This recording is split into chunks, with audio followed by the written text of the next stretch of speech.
Assalamualaikum teman-teman. Kata pepatah, tak kenal maka tak sayang. Perkenalkan, nama saya Fatia Weni. Saya dari jurusan Hukum, Fakultas Hukum, Universitas Bangka Belitung. Di sini, saya akan berbagi ilmu kepada kalian, yaitu tentang peralihan kewenangan pengelolaan dan perizinan pertambangan yang terdapat di revisi Undang-Undang Mineral dan Batubara. Jadi teman-teman, secara prinsip pemerintah baik antara pemerintah daerah dan pemerintah pusat maupun sebaliknya harus menerapkan sistem koordinasi dalam setiap pelaksanaan tugas dan tanggung jawabnya masing-masing. Hal ini dikarenakan Indonesia tidak mengenal sistem pemisahan kewenangan. Namun, yang dianut Indonesia adalah sistem pembagian kewenangan, termasuk dalam urusan pengelolaan dan perizinan usaha di bidang minerba.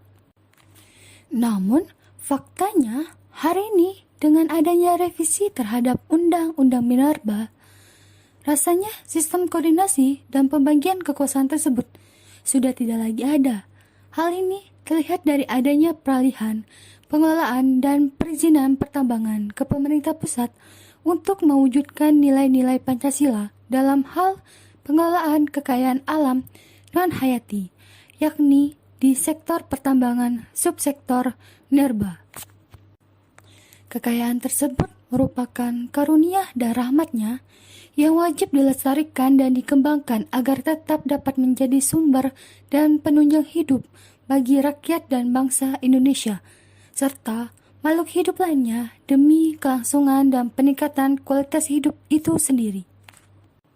Hal ini juga tercermin dalam Undang-Undang Dasar Negara Republik Indonesia tahun 1945, yakni dalam pasal 33 ayat 3 yang menyatakan bahwa bumi, air, dan kekayaan alam yang terkandung di dalamnya dikuasai oleh negara dan dipergunakan sebesar-besarnya kemakmuran rakyat.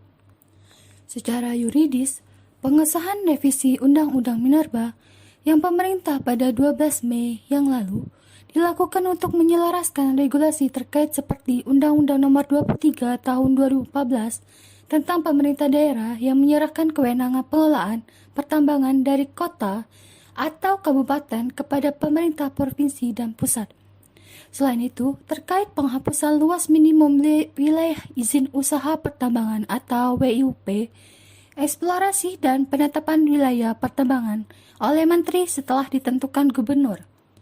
Kemudian, terdapat beberapa regulasi lain yang disesuaikan dalam revisi Undang-Undang Minerba seperti Undang-Undang Nomor 32 Tahun 2009 tentang Pelindungan dan Pengelolaan Lingkungan Hidup atau PPLH, Undang-Undang Nomor 17 Tahun 2003 tentang Keuangan Negara, Undang-Undang Nomor 26 Tahun 2007 tentang Penataan Ruang, Peraturan Perundang-undangan terkait kelautan dan sistem zonasi, serta putusan Mahkamah Konstitusi untuk kedepannya, revisi Undang-Undang Minerba untuk disinkronkan dengan RUU Omnibus Law atau Cipta Kerja yang saat ini sedang digodok dan akan segera disahkan oleh pemerintah sehingga tidak akan terjadi tumpang tindih peraturan.